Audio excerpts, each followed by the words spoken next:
അനുദിന വിശുദ്ധർ ജൂലൈ 31 വിശുദ്ധ ഇഗ്നേഷ്യസ് ലയോള.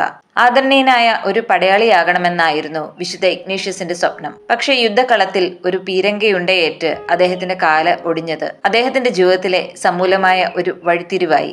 ആശുപത്രി കിടക്കയിൽ അദ്ദേഹം യേശുവിന്റെ ജീവിതത്തെക്കുറിച്ചും വിശുദ്ധന്മാരെക്കുറിച്ചും വായിച്ചതാണ് ക്രിസ്തുവിന് തന്റെ ജീവിതം നൽകാൻ അദ്ദേഹത്തെ പ്രേരിപ്പിച്ചത്. വിശുദ്ധ ഇഗ്നേഷ്യസ് 6 കൂട്ടാളികളെ കൂട്ടി യേശുവിന്റെ സമൂഹം സ്ഥാപിച്ചു. ഇന്ന് അത് ജെസ്യൂട്ട് എന്ന് അറിയപ്പെടുന്നു. ദാരിദ്ര്യം, ബ്രഹ്മചാര്യം, അനുസരണം എന്ന പതിവ് വ്രതങ്ങൾക്ക് പുറമെ ജെസ്യൂട്ട് അംഗങ്ങൾ 4ാമത്തെ ഒരു വ്രതമായി ദൗത്യത്തോടുള്ള അനുസരണം കൂടി പാലിച്ചിരുന്നു. ചെറുപ്പത്തിൽ സ്വപ്നം കണ്ട മഹത്തായ സൈനിക വിജയങ്ങൾ ഒരിക്കലും നേടിയില്ലെങ്കിലും ക്രിസ്തുവിന്റെ യഥാർത്ഥ പടയാളിയായി കണക്കാക്കപ്പെടുന്നു. സൈനികരുടെ രക്ഷാധികാരി എന്ന നിലയിൽ അപകടത്തെ അഭിമുഖീകരിക്കുമ്പോൾ സംരക്ഷണത്തിനും സുരക്ഷയ്ക്കുമായി ഒരു മധ്യസ്ഥനായും നമ്മുടെ യഥാർത്ഥ ദൗത്യം ദൈവത്തെ സേവിക്കുക എന്നതാണെന്ന് അദ്ദേഹം ഓർമ്മിപ്പിക്കുന്നു.